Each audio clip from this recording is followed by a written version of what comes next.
నమస్కారం. కార్యక్రమం ప్రారంభించే ముందు గురువుగారు బ్రహ్మర్షి పత్రి గారికి ఒక్కసారి మనం ధన్యవాదాలు చెప్పుకుందాం. మనం నిన్నటి రోజున ఒక విషయం చెప్పుకున్నాం. ఏంటంటే కబీర్ సందేశాలు.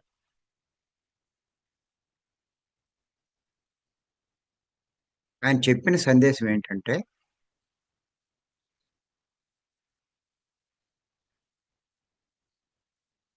జీవించడం కంటే మరణించడం మేలు.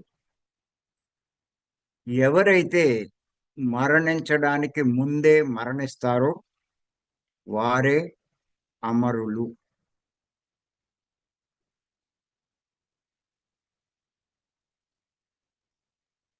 మన జీవిత లక్ష్యం ఈ సందేశంలోనే ఇమిడి ఉంది. ఇంచేతంటే మనమంతా అమరత్వం కోసం ప్రయత్నిస్తున్నాం. అంటే చావు పుట్టుకలు లేని జీవితం కోసం ప్రయత్నిస్తున్నాం మనం. అది ఎవరు సాధించగలరు అంటే మరణించక ముందే మరణించిన వాడు.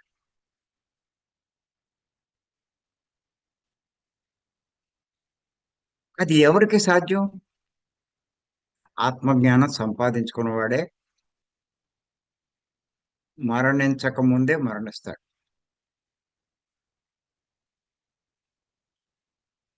అందుకే అందరూ ఆత్మజ్ఞానం పొందాలి అని పదే పదే పదే పదే నేను బోధిస్తున్నాను నేను. పత్రి గారు కూడా లాక్డౌన్ టైంలో ఇచ్చిన సందేశాల్లో ఒక సందేశం ఏంటంటే ఆత్మజ్ఞాని మరణించక ముందే మరణిస్తాడు అన్నది ఆయన సందేశం. ఆత్మజ్ఞాని గురించి చెప్పారు ఆయన.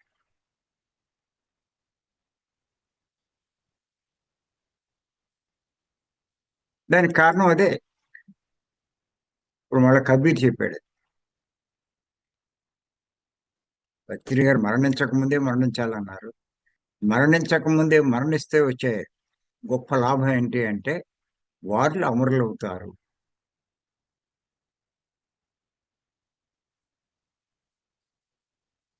ఎప్పుడు తెలుస్తుంది అమరత్వం పొందుతామని? మరణించక ముందే మరణిస్తూ వచ్చే లాభాలు ఏంటో మనం తెలుసుకుంటే అప్పుడు మనకు అర్థమవుతుంది. ఇప్పుడు గనక మనం అంతా గమనిస్తే అందరూ జీవించే విధానం ఎలా ఉందంటే నేను దేహం అన్నట్టుగానే ఉంది అందరూ జీవించే విధానం. నేను దేహం అనుకున్నట్టుగా జీవిస్తే ఎన్ని జన్మలు ఎత్తినా అమరులు అవ్వలేరు. ఎందుచేతంటే అందరూ ఆత్మలే కాబట్టి. అంచేత ఆత్మ అయిన మనము ఆత్మగా జీవించాలి. ఆత్మగా జీవించాలి అంటే నేను దేహం కాదు, నేను ఆత్మను అన్నది రూఢిగా తెలుసుకోవాలి, తెలుసుకోగలగాలి. వాడు చెప్పిన ఆ విషయం మనకు అర్థం కావాలి. ఇప్పుడు మనం జీవించగలుగుతాం.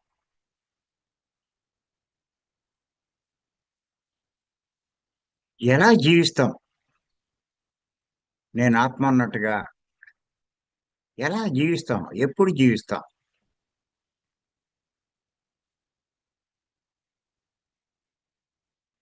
అంటే మరణించిన తర్వాత జరిగేది ఏమిటో మనం తెలుసుకుంటే మనం చాలా లాభాలు పొందుతాం. ఆ లాభాలు మనం తెలుసుకోగలిగితే మనలో ఎన్నో మార్పులు వస్తాయి.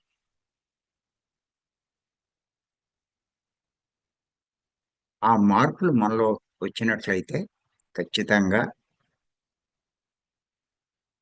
అమరులవుతాం. మన బాధ్యతలు మారిపోతాయి. మన ప్రాముఖ్యతలు మారిపోతాయి. ఆలోచన విధానం మారిపోతుంది. అది తెలుసుకున్నాం. ఎందుకు మారిపోతుంది? ఇప్పటిదాకా నేను దేహం అనుకున్నాను కాబట్టి, ఇవన్నీ కూడా ఒక రకంగా ఉన్నాయి. ఏంటి? మన పనులు, మన బాధ్యతలు, మన ప్రాముఖ్యతలు, మన ఆలోచన విధానం. కానీ చనిపోయిన తర్వాత స్పష్టంగా అర్థమవుతుంది. నేను దేహం కాదు, నేను ఆత్మను అని. ఎందుకంటే చనిపోయిన తర్వాతే శరీరము, ఆత్మ వేరు వేరు అయిపోతాయి. 2 కూడా వేరు వేరు అయిపోతాయి. శరీరం కింద ఉంటుంది. ఆత్మని మనం గాల్లో తేలుతూ ఉంటాం.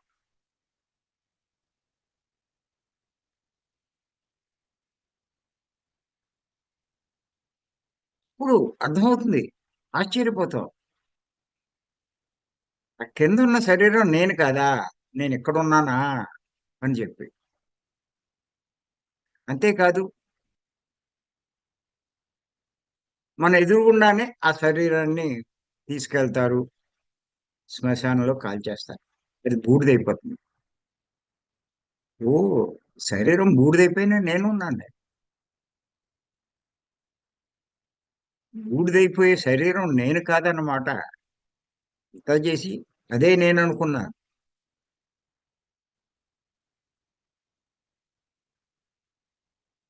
మరణించిన తర్వాత జరిగేది తెలుసుకుంటే ఇదంతా తెలుసుకుంటాం.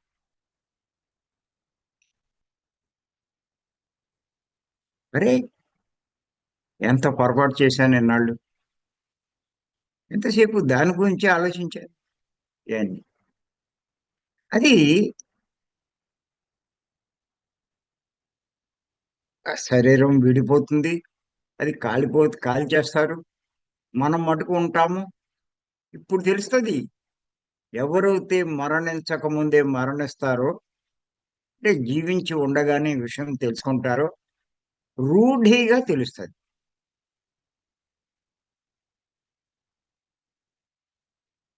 నా విషయం వచ్చేసరికి పత్రి గారు చెప్పిన వెంటనే ఇంత గొప్పవాడు చెప్పాడు.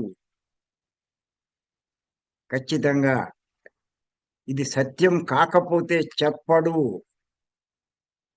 అని బాగా అధ్యయనం చేస్తే అర్థమైంది స్పష్టంగా. అవును. నేను దేహం కాదు. నేను ఆత్మ. నిజంగా ఇది అర్థం చేసుకున్నప్పుడు నేను ఒక మాట చెప్తున్నాను. తెలుసుకోవడం కాదు. అర్థం చేసుకున్నప్పుడు అన్న మాట ఎన్నో సార్లు చెప్తున్నాను. నా ప్రవర్తనలో ఎంతో మార్పొచ్చింది.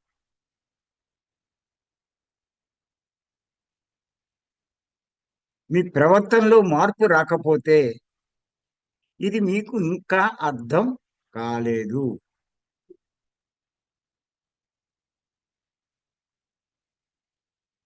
మీరది తెలుసుకున్నారు కానీ అర్థం చేసుకోలేదు.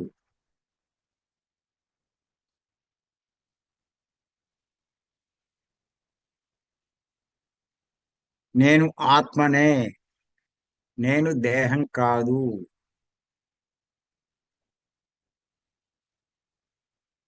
ఇది కొన్నాళ్లకు బూడిదైపోతుంది.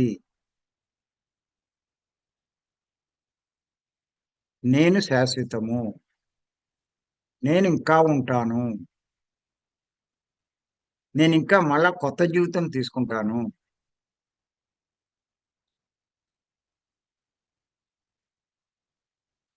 ఆత్మ అయిన నేను నా ప్రణాళిక కోసం ఇక్కడికొచ్చాను. నేను సాధించవలసింది వేరు. ఎందుకొచ్చాను ఈ దేహంలోకి? ఈ దేహంతో చేయవలసిన పనులు కొన్ని ఉన్నాయి. అవి చేయడానికి,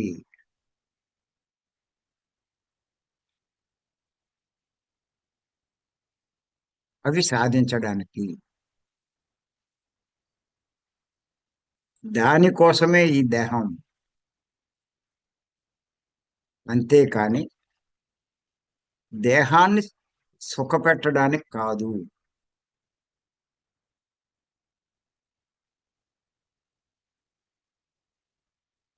అన్నది ఎవరికైతే అర్థమవుతుందో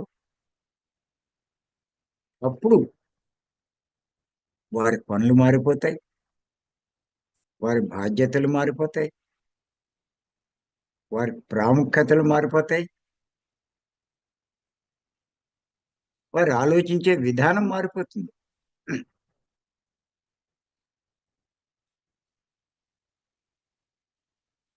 ఈ మార్పులు మీలో వచ్చినట్లయితే ఖచ్చితంగా ఈ విషయం మీరు అర్థం చేసుకున్నవారే.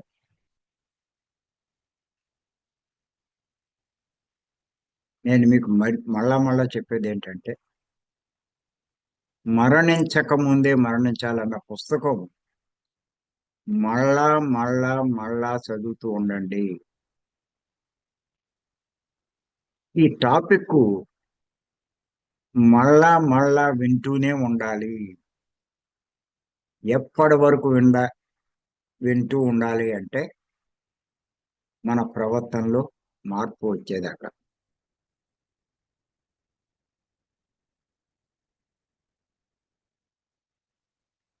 మన పనుల్లో మార్పు వచ్చేదాకా. అందుకే నేను చెప్తూ ఉంటాను, మీరు ఏ పని చేసినా, చాలా సందర్భాల్లో చెప్పాను, ఈ చేసే పని ఆత్మకు లాభమా, దేహానికి లాభమా ప్రశ్నించుకుంటాను. ఏదైనా సరే, మీరు సినిమాకి వెళ్ళాలనుకున్నారు,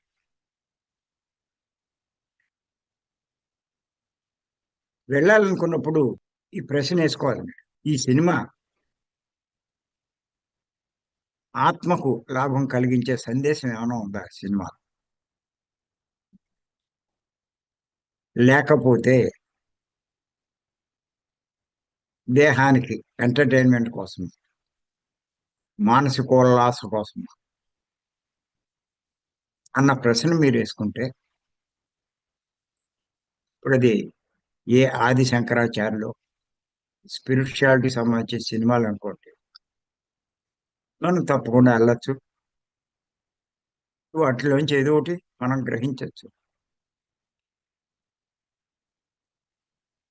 మీరు ఖచ్చితంగా ఆది శంకరాచార్య వారి సినిమా చూడండి, యూట్యూబ్లో ఉంటాయి. చాలా రోజులు అయి ఉంటుంది మీరు చూసి. శంకరాచార్య వారి జీవితం అంతా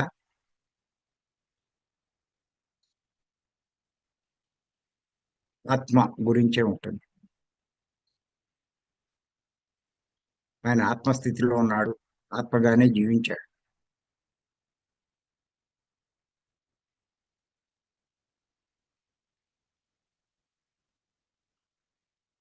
చిన్నప్పుడే ఆయన తల్లి ఏమనుకునేదంటే, మన బాబుకి పెళ్లి చేసి వాడి పిల్లలది పుడితే చక్క ఆ పిల్లలతో సరదాగా ఉండొచ్చు, ఆ మనవాళ్ళతోటి. ఇంక ఈ వయసులో నాకేముంది కాలక్షేపం, వాళ్ళే నా కాలక్షేపం, నా సరదా తీరుతుంది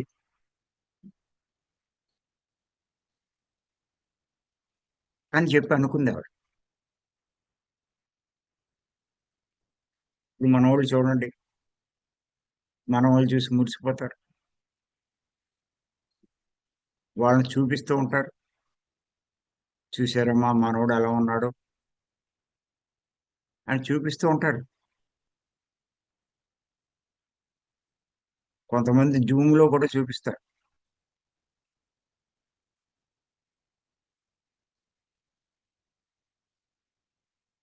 లేదా మేము ఏమైనా వాళ్ళ ఇంటికి వెళ్తే అక్కడ చూపిస్తారు. లేకపోతే కూడా వస్తే తీసుకొచ్చి చూపిస్తారు. చూపించొచ్చు, తప్పు లేదు. అదే భ్రమలో, అదే భ్రాంతిలో మీరు ఉండిపోతే మీరు చాలా అజ్ఞానంలో ఉన్నట్లు లెక్క. దేహం నేను ఉన్న భావంలో ఉన్నట్లు లెక్క. చూపించండి. అలా చూపించినంత మాత్రాన మీ పనులు మీరు నష్టపోకూడదు.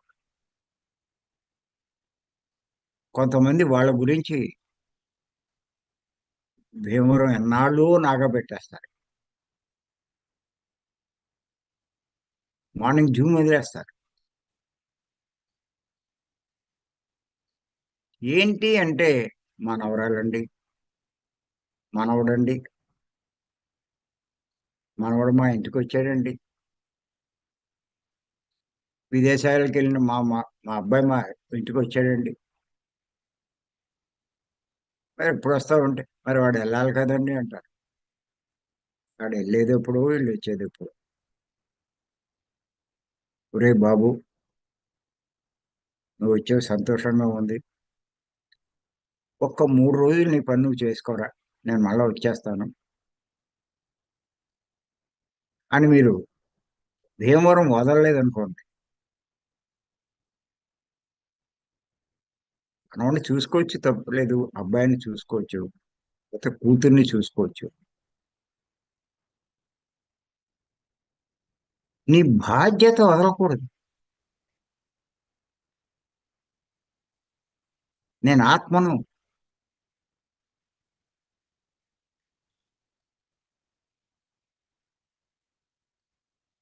అదేంటండి అలా అంటారు? ఎవడిష్టం ఆడిది.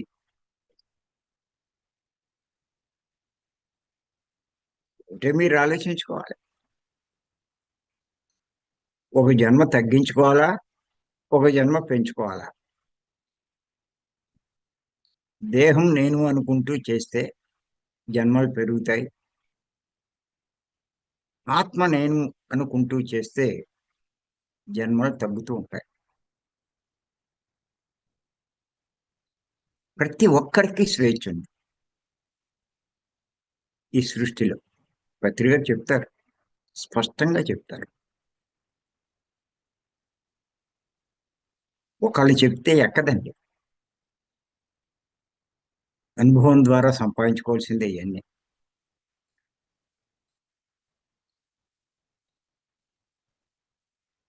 ఇంకో సందర్భంలో కూడా అన్నారు పత్రిక గారు, ఏమీ కంగారు లేదు, ఎన్ని జన్మలు కావాలంటే అన్ని జన్మలు తీసుకోవచ్చు.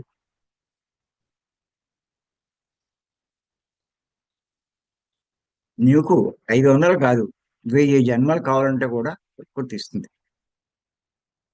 ఇంకా మనవాళ్ళతోటి, భార్యతోటి, భర్తతోటి, ఈ డబ్బుతోటి, ఈ సుఖాలతోటి ఇంకా సరదాలు తీర్చుకోవాలంటే ఇంకా ఎన్ని జన్మల్లో కావాలంటే అన్ని జన్మలు తీర్చుకోవచ్చు.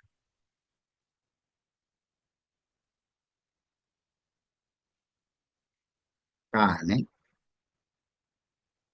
కష్టం ఏదైనా వస్తే ఎడవకు. కావాలనేగా జన్మ తీసుకున్నావు.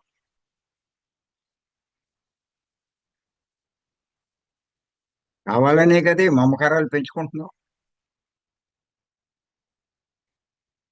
కావాలనే కదా ఈ ఉన్నట్లన్నింటినీ చూసి మురిసిపోతున్నావు.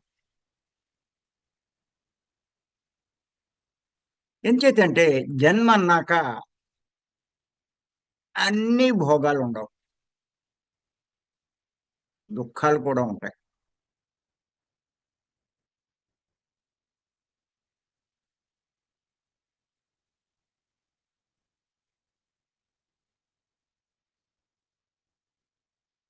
వశిష్ఠుల వారు స్పష్టంగా చెప్పారు.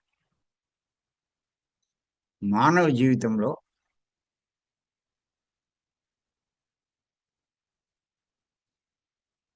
సుఖాలు స్వల్పము, దుఃఖం అనంతము అని.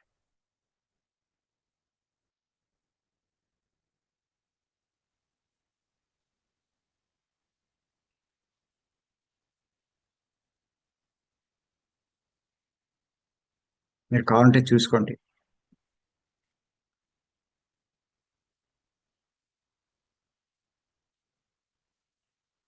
భార్యాభర్తలిద్దరూ కలిసి ఉంటున్నారు అంటే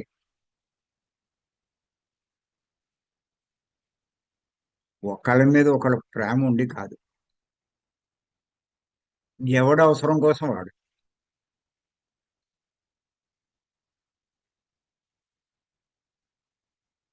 పగలంతా భర్త కష్టపడతాడు సంపాదించడానికి. భార్య పగలంతా కష్టపడి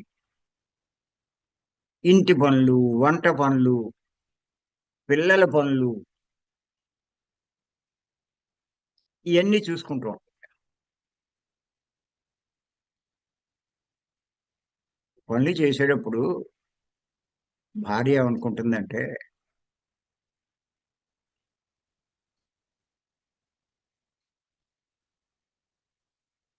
ఇన్ని పనులు నేను చేయవలసి వస్తుంది. నేను మొగోడు అయిపోయి ఉంటే ఇంచక్క ఆఫీస్కి వెళ్ళి కుర్చీలో కూర్చుని హాయిగా సాయంత్రం వచ్చేద్దును. ఈ తిప్పలన్నీ నాకు ఉండేవి కావు అని చెప్పి అనుకుంటారు.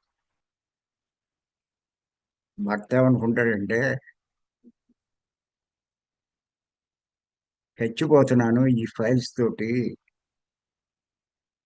ఈ పై ఆఫీసర్లతోటి, ఆ టార్గెట్లతోటి, ఈ గొడవతోటి, ఆ గొడవతోటి చంపేస్తున్నారు. ఎంత టెన్షన్ అయిపోతుంది ఇక్కడ నాకు. అడదాన్ని అయిపోయి ఉంటే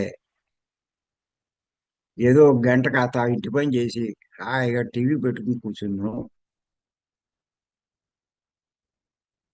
అని ఈడనుకుంటాడు.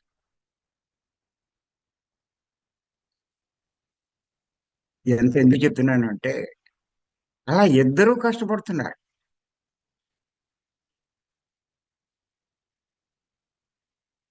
కష్టమే కాదు,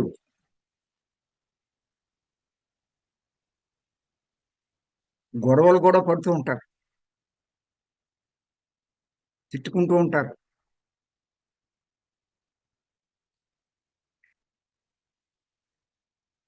చాలా విచిత్రం. ఇద్దరికీ అహం ఉంటుంది. భర్త ఏదైనా అంటే ఏదో అనుకుంటాడు మనకెందుకు అని చెప్పి భార్య ఊరుకోదు.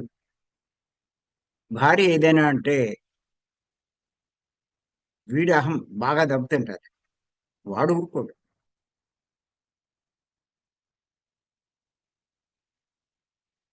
ఇద్దరు అలా అనుకుంటారు. అదే రిపీటు. ఎప్పటిదాకా ఎవడో తెలిసిపోతాడో అప్పుడు వాడు తగ్గుతాడు. పిచ్చోళ్ళు ముందరే తగ్గచ్చుగా, అసలు అనుకోవడం ఎందుకు.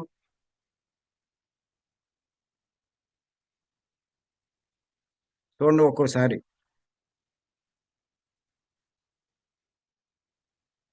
ఈ భర్త తిడుతూ ఉంటే భార్య ఏం మాట్లాడలేదు అనుకోండి, ఎందుకు వచ్చిన గొడవ అని. వీడు మళ్ళీ అది కూడా ఊరుకోడు. నేను ఇన్ని తిడుతూ ఉంటే నువ్వేం మాట్లాడబెట్టి అంటాడు. అంటే దాని అర్థం ఏంటి చెప్పండి. వీడు తిడుతుంటే మళ్ళీ ఆవిడ తిట్టాలి, మళ్ళీ వీడు తిట్టాలి. ఇదా ఇదేమన్నా గేమా? పెద్దగా ఆటలాడుకుంటున్నారా పిచ్చోళ్ళు కాకపోతే? అసలు వీళ్ళకి బుద్ధి ఉందంటారా? ఆలోచించండి.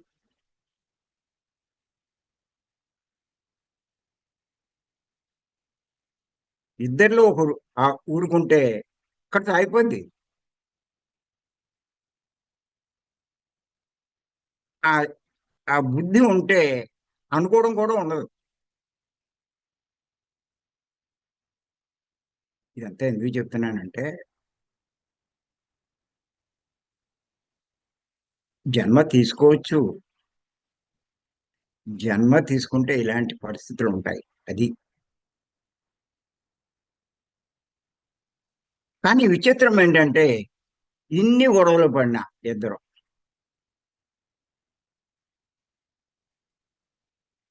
ఎన్నున్నాయి, రాత్రి అయ్యి పడుకున్నప్పుడు లైట్ ఆర్పేస్తాయి. అప్పుడు మళ్ళా ఒకటైపోతారు. ఆ 5 నిమిషాలు ఆ సంభోగం, ఆ ఆనందం కోసం,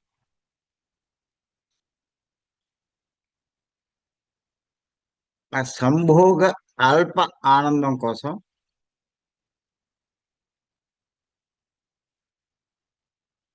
ఇన్ని పాటలు పడుతున్నారు పగలంతా. అదే వశిష్ఠుల వారు చెప్పారు, జీవితంలో సుఖం అల్పం, దుఃఖం అనంతం అంటాడు. ఉత్తినే చెప్పాలి. వాళ్ళ మాటలో ఎంత అర్థం ఉంటుంది చూడండి. మీ బుద్ధి బాగా పెరిగితే ఇవన్నీ అర్థమవుతుంది. విచారణ చేసుకుంటారు.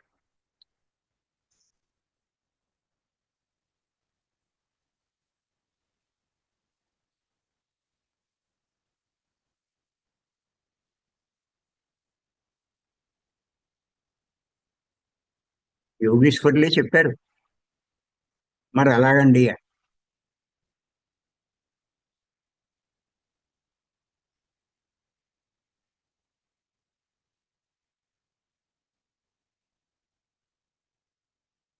ఉష ఏం చెప్పాడంటే, ఇదంతా దేనికి? ప్రతిరోజు పొందేటువంటి అల్పమైన ఆ సంభోగ ఆనందం కోసమే ఇన్ని భరిస్తున్నారు. కానీ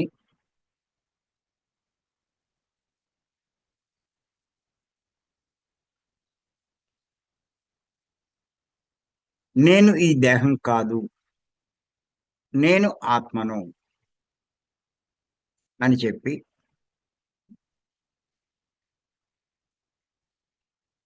ఆత్మను ఆశ్రయిస్తే, ఆత్మను పొందే ప్రయత్నం చేస్తే,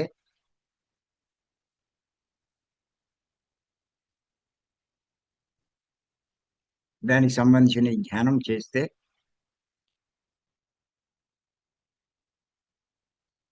మా స్థితిలో ఉండిపోతాం. అప్పుడు పొందే ఆనందం అనంతం, అనిర్వచనీయం. వర్ణించలేంది, ఇక్కడ చెప్పలేంది.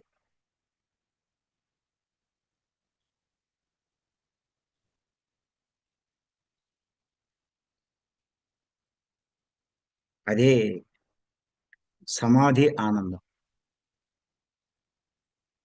గుర్తుపెట్టుకోండి, సంభోగ ఆనందము, సమాధి ఆనందం. భాగస్వామితో ఉంటే సంభోగ ఆనందం లభిస్తుంది. భగవంతునితో ఉంటే, ఆత్మతో ఉంటే సమాధి ఆనందం లభిస్తుంది. సంభోగ ఆనందం క్షణకాలం, సమాధి ఆనందం శాశ్వతం.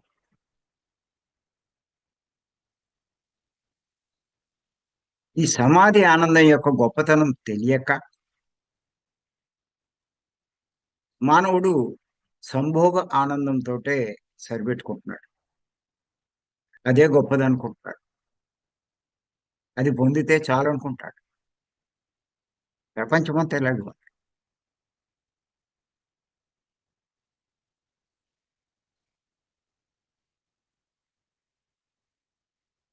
రమణ మహర్షికి తెలుసు కాబట్టే వివాహం చేసుకోవాలి.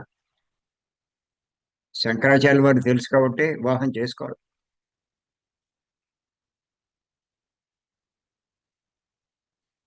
వివేకానందకి తెలుసు కాబట్టి వివాహం చేసుకున్నాడు, చేసుకోలేదు. రామకృష్ణ పరమహంస తెలుసుకోనప్పుడు చేసుకున్నాడు, తెలుసుకున్నాక ఆమెను పక్కన పెట్టాడు.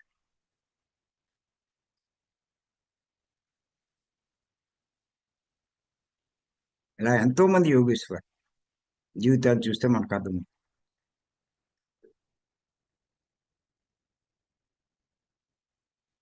యోగి వేమన ఉన్నవాడే, ఎంతో ఎంజాయ్ చేశాడు ఎంతో మందితో. తెలిసిన తర్వాత అన్ని వదిలి గొప్ప యోగి అయిపోయాడు.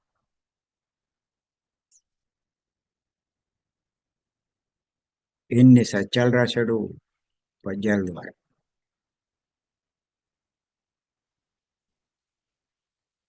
వీరబ్రహ్మేంద్ర స్వామి.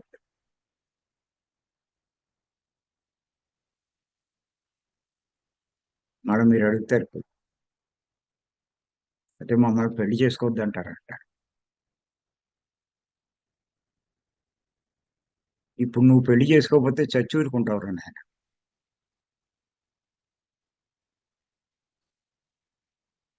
పెళ్లి అన్నది చేసుకోవాలి.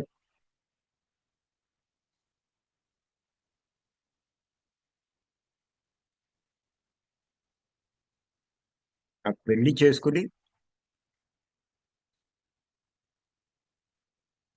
ఆ అవసరాలన్నీ తీర్చుకుంటూ ఈ పని కూడా చేయాలి. సమాధి ఆనందం పొందే ప్రయత్నం చేయాలి. మనం అంతా అదే చేస్తున్నట్టు. పత్రిక చెప్పారు కదా, సంసారంలోనే నిర్వాణం. నిర్వాణము అంటే సమాధి ఆనందం, సంసారము అంటే సంభోగ ఆనందం.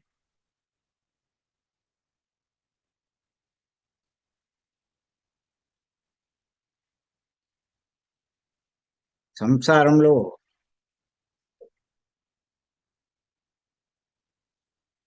యొక్క చివరికి వచ్చే ఎసెన్స్ ఏంటంటే సంభోగ ఆనందం కోసమే.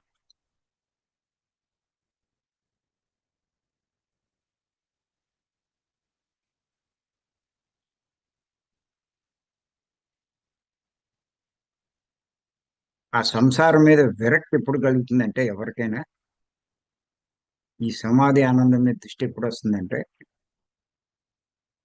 ఖచ్చితంగా 350 360 జన్మలు దాటిన తర్వాత కానీ రాదు. ఎన్నో జన్మలు విసిగి వేసారి, అమ్మ బాబోయ్, ఈ సంసారం నాకొద్దు, ఈ బాధలు నాకొద్దు, ఈ కష్టాలు నాకొద్దు,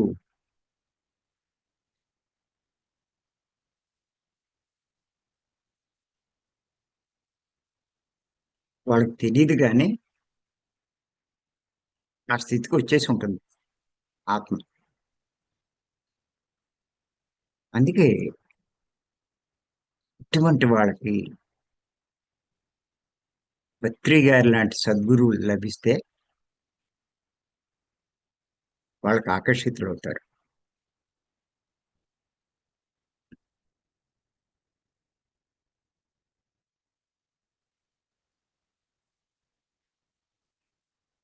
రాత్రి నేను అమ్మ అనుకున్నాం. ఏమనుకున్నామంటే, ఎందుకు ఇంత ఆకర్షితులు అవుతున్నారు వీళ్ళంతా ప్రతి నెల వచ్చి అనే ప్రశ్న వేసుకున్నాం. ఊరికే చర్చించుకున్నాం. ఇప్పుడు అర్థమైంది, మనం పత్రి గారికి ఎలా ఆకర్షితులయ్యామో వాళ్ళు మనకు ఆకర్షితులు అవుతున్నారు. మనం దేనికోసం దీంట్లోకి వచ్చామో ఆ పిల్లల్ని వాళ్ళని అందరినీ పక్కన పెట్టి వాళ్ళు అది సాధించాలనే, అది పొందాలనే వాళ్ళు వచ్చారు. అది అవసరం లేనోడు దూరంగా ఉంటాడు. దానికోసం వచ్చినోడు దీన్ని వదలలేడు మార్గాన్ని.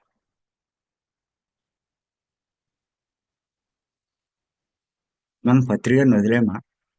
ఆయన మీద ఎంతో మంది ఎన్నో చెప్పారు. ఎన్నో అభాండాలు వేశారు ఆయన.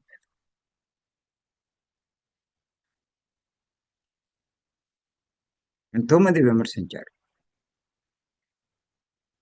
టీవీ 9లో ఎంత దారుణంగా చూపించాడు. అయినా సరే మనం వదలలేదు. ఎందుకు వదలలేదు అంటే అవన్నీ మనకు అనవసరం. మనకు కావాల్సింది ఆయన దగ్గర ఉంది. అది పొందడానికే ఆయన ఆశ్రయించాం. మిగతాయి గొడవలు మనకు అనవసరం. పత్రి గారు చెప్పాడు, ఎవడు ఏది చేసుకుంటే అది అనిపిస్తాడు. ఆయన చేసేది సరైనది అవుతే ఆ ఫలితం ఆయనే పొందుతాడు. ఆయన చేసే దాంట్లో సృష్టి విరుద్ధమైనది ఏమైనా ఉంటే అది ఆయనే పొందుతాడు.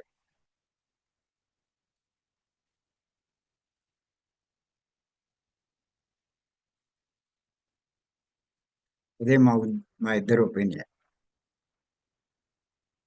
అందుకే ఆయన వదలలేదు. అందుకే మేము ఈ స్థాయికి రాగలిగాం. నేను ఖచ్చితంగా చెప్పగలను, భూమి మీద ఉన్న మాస్టర్స్ ఇంతమంది ఉన్నారు, అందరికంట చాలా గొప్ప స్థితిలో ఉన్నవాడే పత్రి గారు. ఆయన దగ్గర ఉన్నంత జ్ఞానం, అంత సింపుల్ గా మనకి అర్థమయ్యేటట్టు చెప్పగలిగిన వాడు ఎవ్వడూ లేడు. మేమేమి తెలివి తక్కువడం కాదు. అందులో నేను అసలు తెలివి తక్కువ కాదు. ఉం. అన్నిటినీ బాగా విశ్లేషిస్తాను, అధ్యయనం చేస్తాను.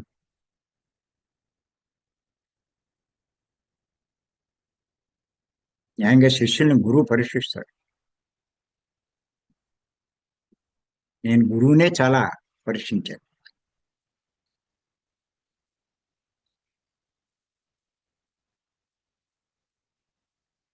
గురువుల మీద నాకు సదభిప్రాయం ఉండేది కాదు చిన్నప్పటి నుంచి, ఎందుకో తెలియదు నాకు. వాళ్ళ డబ్బు కోసం, వాళ్ళని మోసగించడం కోసం ఆకర్షించే గురువులు ఎక్కువ ఉన్నారు.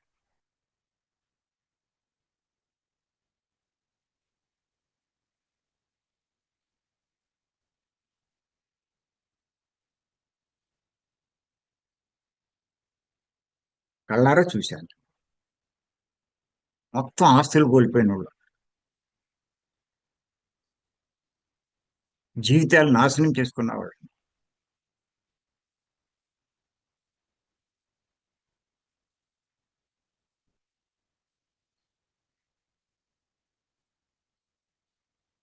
చేత పత్రిక పరిచయం అయినప్పుడు అన్ని దృష్టిలో పెట్టుకుని నేను పరిశీలించాను. అందుకే ఇంత పెద్ద గురువు వచ్చిన భీమవరం వెళ్ళేవాడు కాదు. చేతండి వెళ్తే వాళ్ళ కాళ్ళ మీద పడాలి. అందరూ పడుతూ ఉంటారు, మనం పడాలి.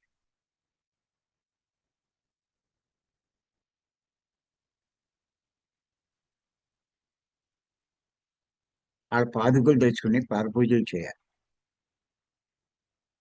ఏమి నాకు ఇష్టం ఉండేవో.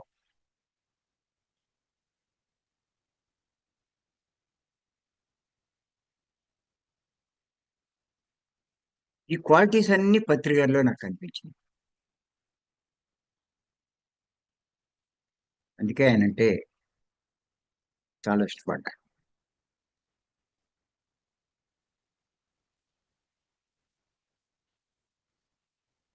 ఆయన ప్రవర్తన కంటే, 10 మందితో ఉండే ప్రవర్తన కంటే ఆయన బోధించే జ్ఞానం మీదే ఎక్కువ దృష్టి పెట్టాను నేను.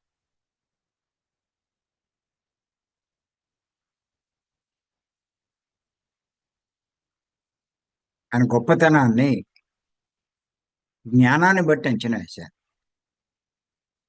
ఆయన శక్తిని అన్నిటిని. మేడం కూడా ఎన్నోసార్లు చెప్తారు, ఈయన ఎవ్వడికి భయపడ్డు, ఒక్క పత్రిక గారికి.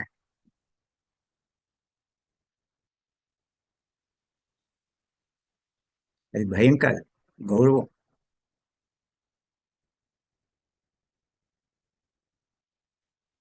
ఆయన చెప్పాడు అంటే తిరుగులేదు. అందులో ఏ స్వార్థం ఉండదు. ఆయన సాధించవలసింది సాధించేశాడు, ఆయనకి ఇంకేం అవసరం లేదు. ఏదైనా చెప్తే మన లాభం కోసమే చెప్పాడు.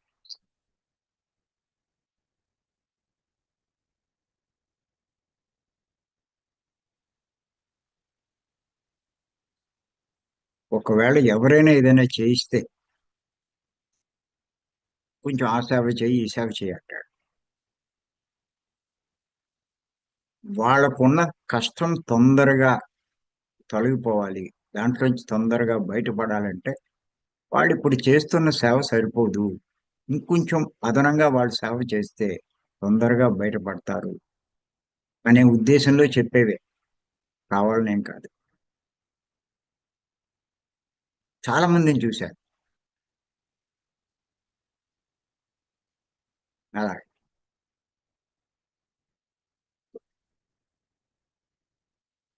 ఎవరిని బలవంతం చేయడు, చెప్తాడు, వింటే సరే సరే, లేకపోతే ఏం మాట్లాడు.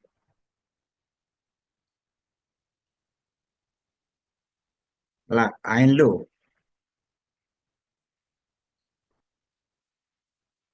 నాకు కావలసిన లక్షణాలన్నీ కనిపించింది, అందుకే ఆయన అవుతాడు. నాకు కావాల్సింది జ్ఞానం, ధనం కాదు. వ్యాపారాలు వదిలిపెట్టేశానంటే, ధనం కావాల్సిన వాడిని అవుతే వ్యాపారాలు ఎందుకు వదిలిపెడతారు?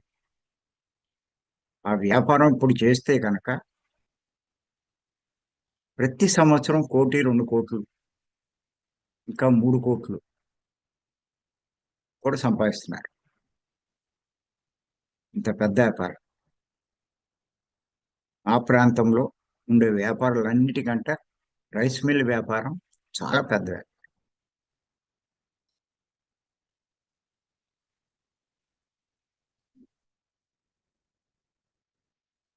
ఎవరు చేయలేరు. అది చేయగలిగే స్థితిలో ఉన్నాను నేను. ఇటువంటి దాన్ని వదిలేశానంటే అర్థం చేసుకోండి. ధనం కాదు ముఖ్యం, జ్ఞానం ముఖ్యం. మనం దేహం కాదు, ఆత్మలో. ఇది అర్థం చేసుకున్నాం. సరే, ఇక్కడ రేపు కొన్ని విషయాలు చెప్పుకున్నాను.